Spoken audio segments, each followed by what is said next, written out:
lagi kita di episode kedua dari Matias Speak Up, dari Matias Channel.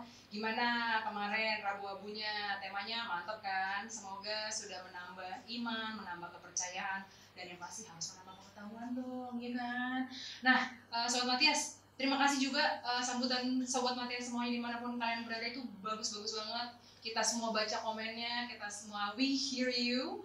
Kami semua mendengar masukan kalian, kami semua mendengar kritikan, pujian, masukan, pokoknya keren. Dan terus bersama kami, kita akan belajar terus sama-sama di sini. Kita akan memperdalam iman kita lagi, memperdalam iman kekatolikan kita lagi. Pokoknya jangan bosan deh, klik terus si Matias Speak Up ini. Oke, nah kemarin kan kita udah bahas soal Rabu Abu nih. Sementara kan Prapaskah ini kan masih banyak banget tema-tema menarik yang bisa kita angkat ya Sobat Matias. Tema kedua kita kali ini, saya yakin pasti semua Sobat Matias di rumah atau dimanapun berada sudah biasa melakukannya.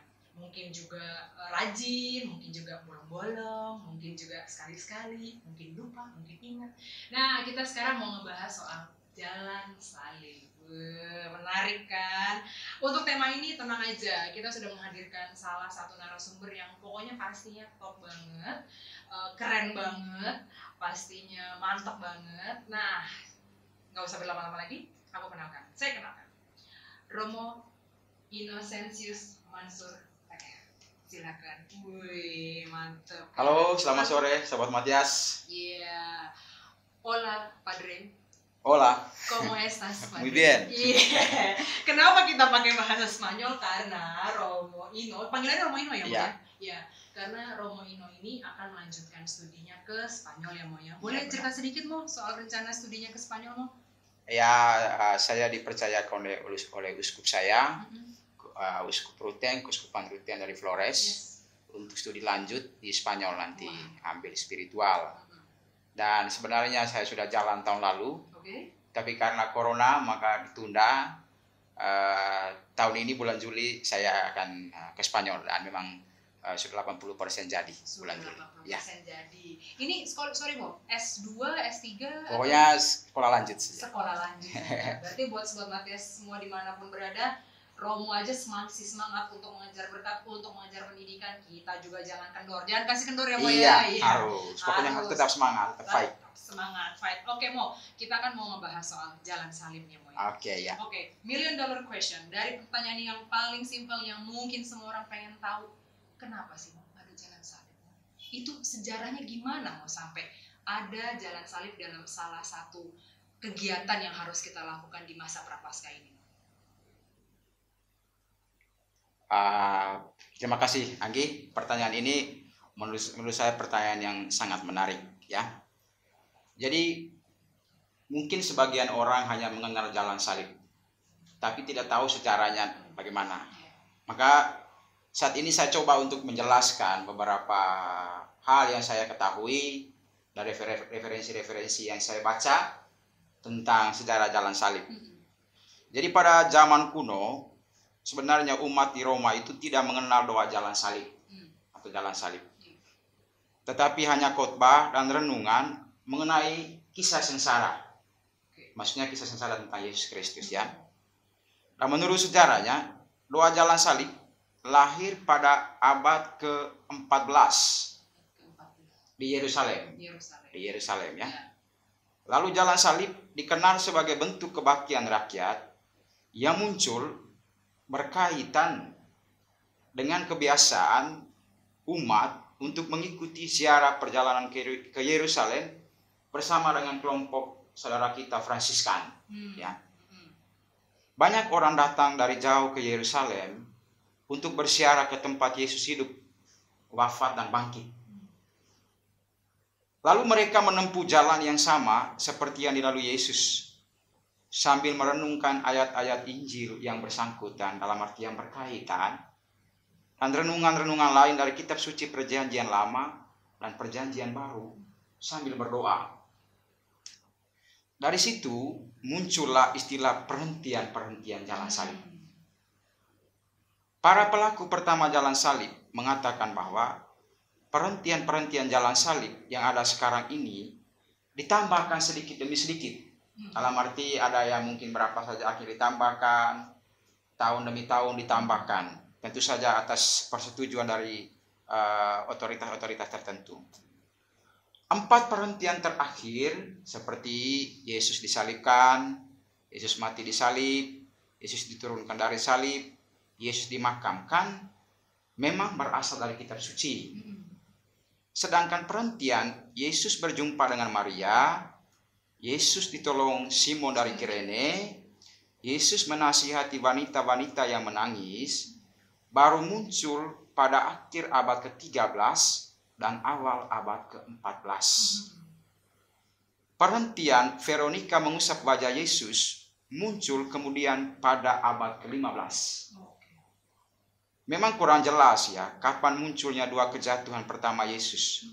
Begitu pula perhentian Yesus dihukum mati yang dijatuhkan oleh Pilatus, dan pakaian Yesus ditanggalkan. Namun ke-14 perhentian jalan salib seperti yang ada sekarang ini baru terbentuk sekitar abad ke-16 di Yerusalem. Oke, berarti berarti awalnya itu belum dibakukan. Belum dibakukan.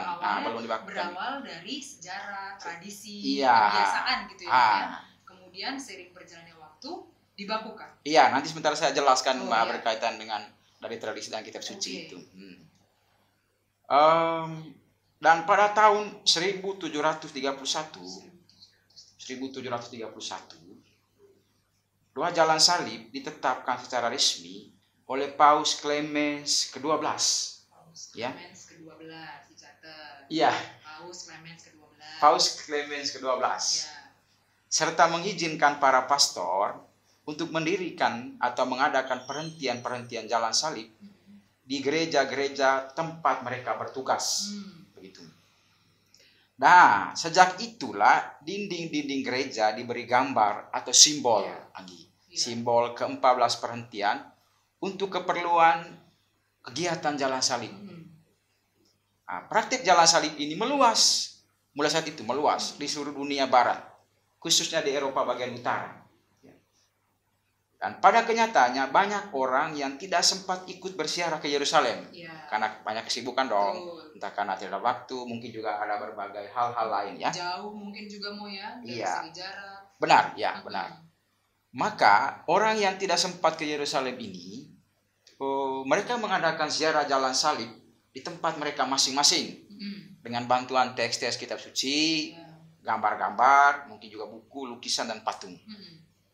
Mereka membayangkan berada di Yerusalem pada hari Jumat Agung dan mengikuti Yesus sebagai seorang beriman. Meskipun pada kenyataannya mereka tidak berada di Yerusalem.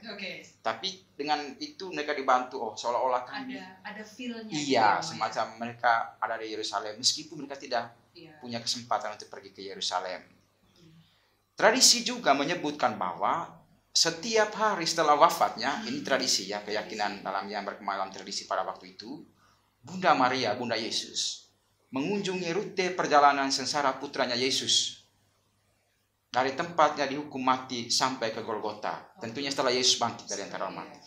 Jadi semacam kayak napak tilas. Napak tilas, ya. Itu memang tidak dalam kitab suci, tapi itu ada tradisi yang dilakukan oleh Bunda Maria. Yang dipercaya oleh orang-orang yang hidup pada zaman itu ya. Pada zaman Yesus, pada zaman setelah Yesus naik ke surga. Nah, Santo Hieronymus juga menyebutkan banyaknya peziarah yang mengunjungi tempat-tempat kudus di Yerusalem pada zamannya. Dari sinilah bisa diketahui bahwa tradisi merenungkan sengsara Yesus Kristus lewat jalan salib sudah berlangsung lama. Jadi itu kira-kira hal yang ingin saya bagikan kepada teman-teman semua, Anggi, tentang sejarah jalan salib. Awalnya memang berangkat dari tradisi, berangkat dari kebiasaan yang tentunya baik, tentunya positif dan bisa menambah kepercayaan juga ya. Iya benar ya. Kemudian dibakukan di tahun 19 tadi oleh Paus Clemens ke-12 tahun 1731. Kemudian dibakukan dan dibukukan ya Mo ya. Ya, dibakukan dan dibukukan lah begitu. Supaya menjadi petunjuk toh, supaya membantu orang, supaya mudah, supaya seragam.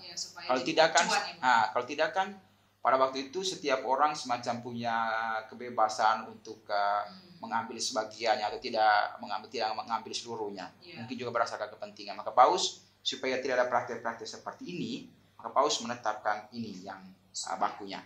Seragam. Itu kan penting bagi kita toh. Dijalankan dimanapun berada, iya. Seperti itu adanya. 14 perhentian. 14 perhentian, benar. Nah, kita kan ini rata-rata orang pada tahunya jalan salib itu di masa prapaskah ya. Iya. Sebenarnya kalau si jalan salib ini mau dilakukan di luar masa prapaskah itu boleh nggak sih, Mo? Ini pertanyaan yang menarik, Anggi. Karena banyak memang orang yang hanya mengetahui bahwa jalan salib itu kan hanya diadakan pada masa prapaskah, ya. Ibarat jalan salib diadakan pada masa prapaskah sebenarnya agar mengingatkan kita semua untuk merenungkan penderitaan Yesus yang memikul salib sebelum ia wafat, dimakamkan dan bangkit dari antara orang mati. Mengingat Paskah adalah perayaan mengenangkan kebangkitan Kristus. Tetapi Rasul Paulus katakan begini, jika Kristus tidak dibangkitkan, maka sia-sialah kepercayaan kamu dan kamu masih hidup dalam dosamu. Itu berarti kebangkitan Kristus itu amat penting. Tetapi kebangkitan Kristus tidak bisa dilepas pisahkan dengan penderitaan salibnya. Disinilah kemuliaan Kristus selalu berkaitan dengan kemuliaan salib. Maka, jika kita ingin dibangkitkan bersama Kristus, kita juga harus mengalami atau memikul salib. Dan masa prapaskah ini, kita diberi kesempatan khusus untuk merefleksikan sejauh mana kita memikul dan memaknai setiap salib dalam hidup kita. Itulah sebabnya praktik umum yang terjadi adalah jalan salib diadakan pada masa prapaskah. Karena ada kaitannya dengan Paskah. Nah, namun demikian, Anggi, ini yang perlu diketahui oleh umat juga ya. Bukan berarti di luar masa prapaskah tidak bisa diadakan jalan salib. Seperti begitu. Kita diberi kesempatan untuk mengadakan jalan salib meskipun itu di luar masa prapaskah. Di luar masa prapaskah. Ya. Sewaktu menjadi pembina para calon imam di Flores, di Seminari Rita Piret, Momere, saya selalu mengharuskan para calon imam atau para frater agar mengadakan jalan salib setiap hari Jumat pertama dalam bulan. Ya. Lalu Paus Yohanes Paulus II juga ternyata juga selalu mengadakan jalan salib setiap hari Jumat tanpa harus menunggu masa prapaskah. Sama dengan kalau merenungkan salib atau kebangkitan Kristus, tidak boleh hanya pada masa prapaskah atau Paskah, tetapi harus direnungkan setiap saat. Begitu juga lah jalan salib. Karena jalan salib itu juga menggambarkan jalan hidup kita. Jatuh bangunnya hidup kita, menggambarkan siara hidup kita yang mestinya rela berkorban. Sebagaimana Yesus juga rela berkorban untuk kita. Sekarang mungkin karena masa pandemik masa pandemik ini, di masa seperti sekarang masih mau menjalankan ibadah jalan salib. Itu persoalannya sekarang. Banyak orang yang melihat karena masa pandemi akhirnya mereka katakan, Romo, kami tidak bisa mengadakan jalan salib sekarang.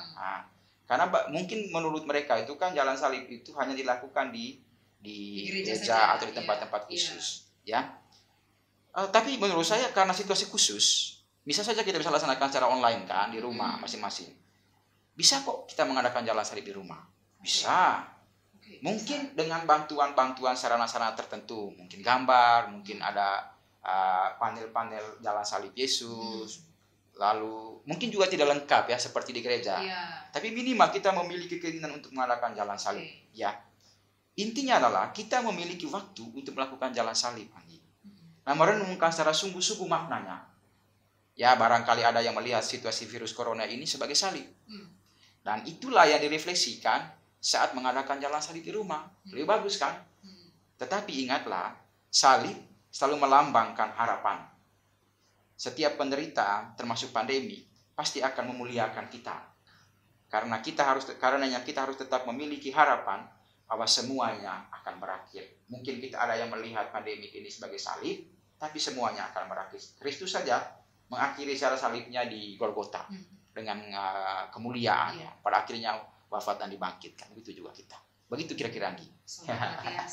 Intinya jangan putus asa ya. Iya. Semua pasti ada masanya. Iya, benar, semua ya. ada salibnya. Iya, iya. Mo, tadi sedikit Romo tadi sempat mention Ya. kalau Romo pernah membina calon-calon imam Iya, yang iya. di Maumere. Iya. Dengan Romo bilang kita jalan salib setiap Jumat pertama. Iya. Ada bedanya nggak sih Mo jalan salib di Maumere sama jalan salib mungkin di kota besar kayak di Jakarta gini? Sama saja ya, sama saja. saja. Tidak ada hal yang terlalu perbedaan yang sangat kentara, signifikan ya.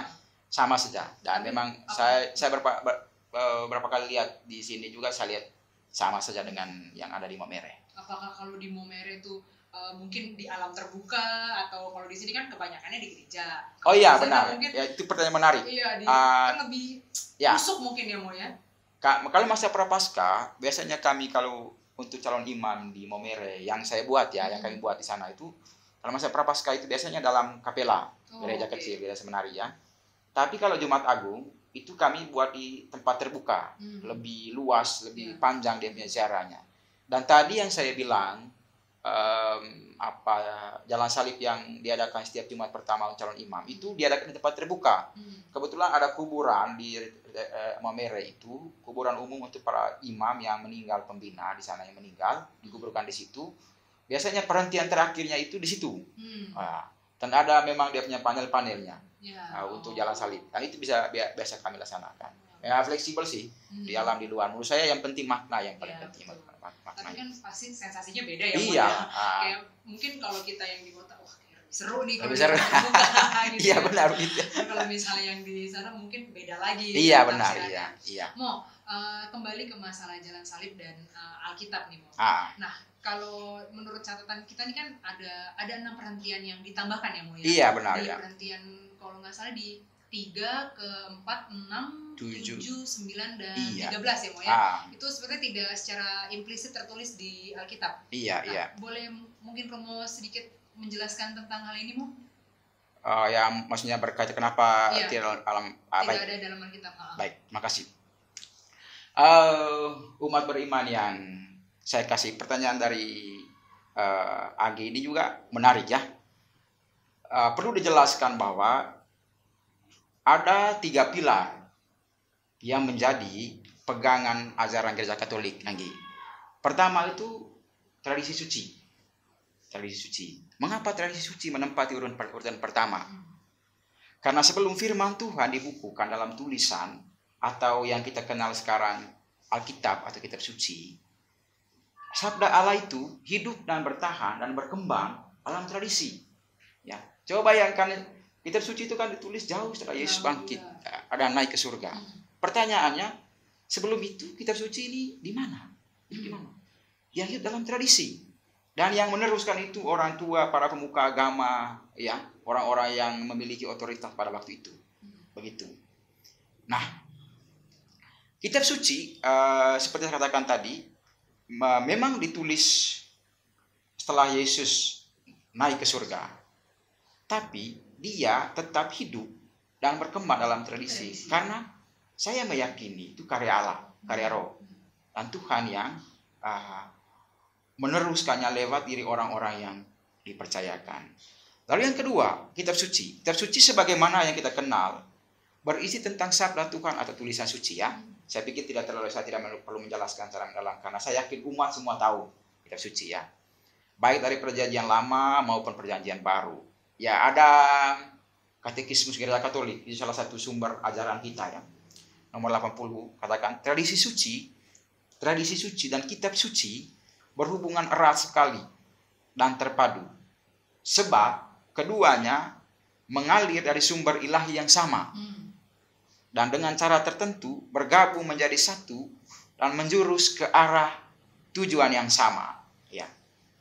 Kedua-duanya menghadirkan dan mendayagunakan misteri Kristus. Yang mau dikatakan di sini adalah tradisi suci dan kitab suci itu tidak bisa dibedakan. Kalau sederhananya begitu. Jangan melihat bahwa yang paling penting itu kitab suci. Tradisinya tidak penting. Kita harus pegang juga. Selain kitab suci juga pegang tradisi. Karena sebenarnya berangkatnya dari karena memang sebelum ditulis dalam bentuk kitab suci ya dia berkembang dalam tradisi, kan begitu dia. Nah, yang ketiga itu magisterium lagi. Magisterium itu siapa sih? Ya, orang-orang yang memiliki otoritas, misalnya paus. Ya. orang yang memiliki semacam hak untuk mengajar atau diberi wewenang untuk melakukan pengajaran dan diturunkan dari para rasul dulu, ya. Karena kita di Katolik ini kan bahkan kami para imam saja tidak bisa membuat satu ajaran baru yang tidak sesuai dengan apa yang sudah disepakati oleh para magisterium, ya, paus, uskup. Ya, biasanya kalau ada hal yang di luar itu biasanya kita akan mungkin dipanggil atau diberi peringatan bahwa ini melenceng. Nah, itu tugas-tugas mereka. Nah, beberapa perhentian jalan salib yang ada dan dipraktekkan sekarang memang tidak semuanya bersumber pada kitab suci. Itu umat harus tahu, ya. Tidak semuanya bersumber pada kitab suci. Tetapi bersumber pada tradisi yang dilakukan oleh banyak orang di Yerusalem sebelum semuanya dibakukan. Itu penting. Tentunya tradisi yang sesuai dengan ajaran-ajaran iman, ya. Dan magisterium seperti yang kita dengar tadi Paus Clemens 12 itu yang kemudian memutuskan agar menggabungkan apa yang berkembang dalam tradisi itu dan apa yang tertulis dalam kitab suci. Digabungkan menjadi perhentian-perhentian. Dan itu sesuai dengan ajaran kita, ya. Tentu saja tradisi itu adalah tradisi suci yang tidak bertentangan dengan pokok-pokok ajaran iman kita. Paus kita bisa melihat bahwa oh ini sesuai, maka ini dimasukkan. Ini tidak sesuai, ini harus dikeluarkan. Nah, perlu saya jelaskan lagi, Anggi. Jalan salib menurut tradisi adalah jalan salib yang mungkin sering kita praktek juga, ya. Pertama, Yesus dijatuhi hukuman mati. Yesus memanggul salib. Yesus jatuh untuk pertama kalinya. Dan seterusnya. Yang seperti yang kita lakukan salah. Nah, sekarang saya bukan menjelaskan. Di sini saya mengemukakan jalan salib berdasarkan kitab suci, ya. Dari 14 jalan salib, hanya 8 diantaranya yang tertulis dengan jelas dalam Alkitab, seperti Anggi bilang tadi, ya. Perhentian 3, 4, 6, 7, dan 9 tidak tertulis secara implisit dalam Alkitab. Dan perhentian ke-13, Yesus diturunkan dari salib oleh Yusuf dari Arimatea, dianggap sebagai tambahan saja. Meskipun sebenarnya ada dalam kitab suci dia, tapi perhentian ini menjadi perhentian, ya. Dianggap sebagai tambah agar terlihat lebih runtut, ya.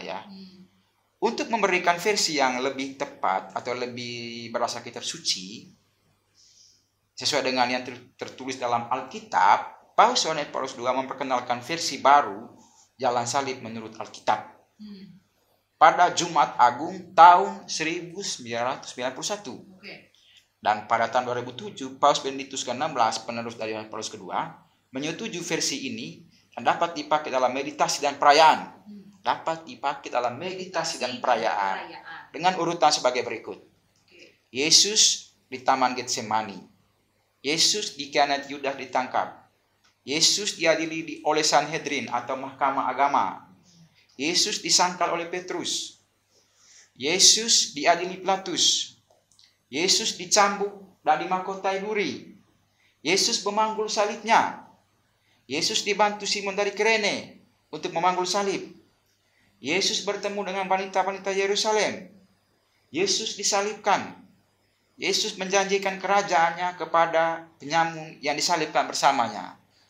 Yesus menitipkan Maria dan Yohanes untuk saling menjaga. Yesus wafat di salib. Dan Yesus dibaringkan di kuburnya. Kita lihat kan semacam ada perbedaan, gitu. Tapi sebenarnya ini semua ada dalam kitab suci.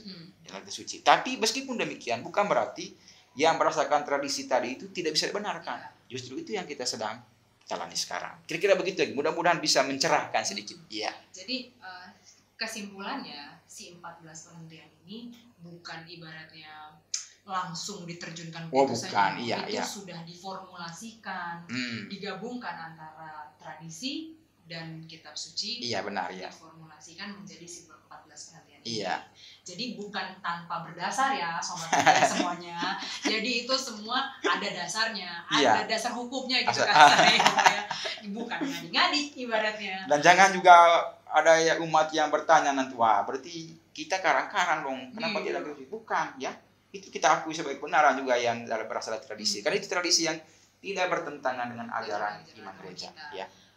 Kalau si ibadah jalan salib ini kan juga termasuk devosi ya, Mo? Iya. Tidak semua orang Katolik sejujurnya tahu arti kata devosi itu. Iya, benar. Apa sih devosi itu, Mo? Baik, ini juga pertanyaan yang menurut saya menarik ya, Anggi. Jadi perlu diketahui bahwa devosi itu adalah doa khusus. Doa khusus yang berkaitan dengan waktu-waktu khusus, tempat-tempat khusus. Dan praktek-praktek tersebut devosi menyatakan hubungan yang khusus antara umat beriman dengan pribadi Allah. Ya, atau kepada perawan Maria, atau dengan para santo-santa, ya, di dalam persatuan mereka dengan Kristus, atau di dalam peran mereka di dalam kehidupan gereja, ya.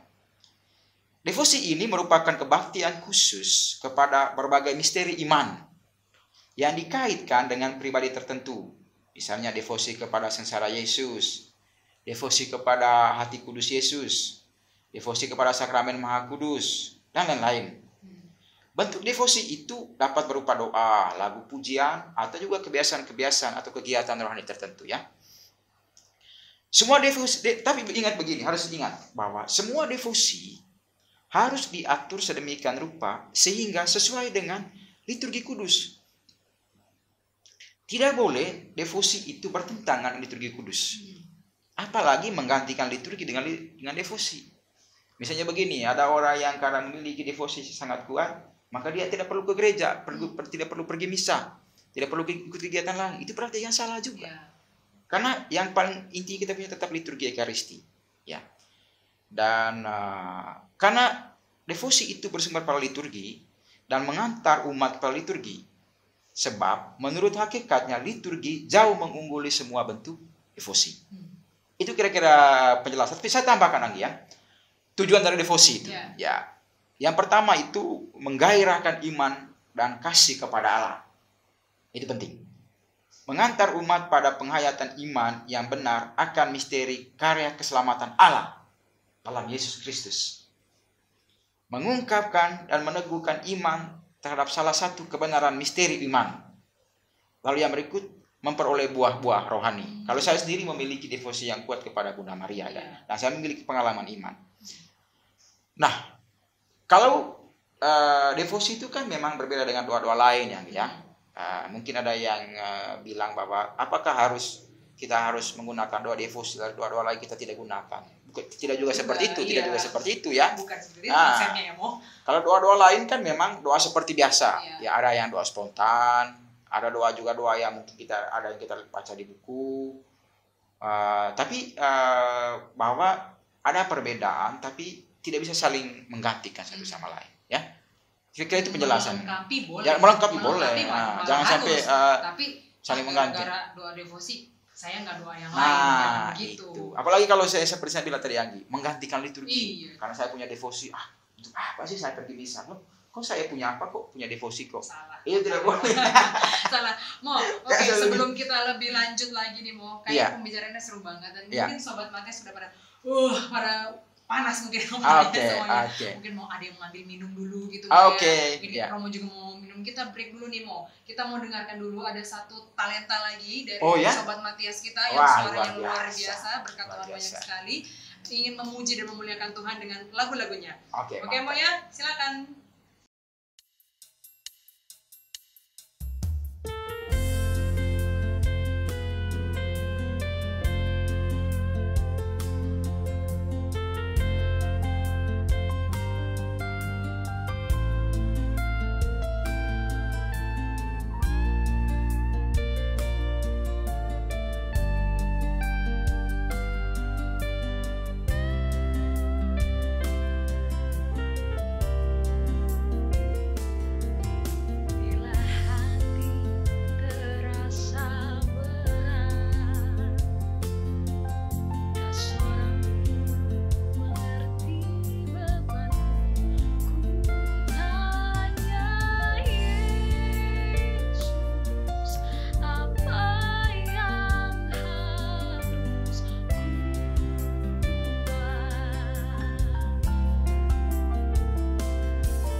kasih.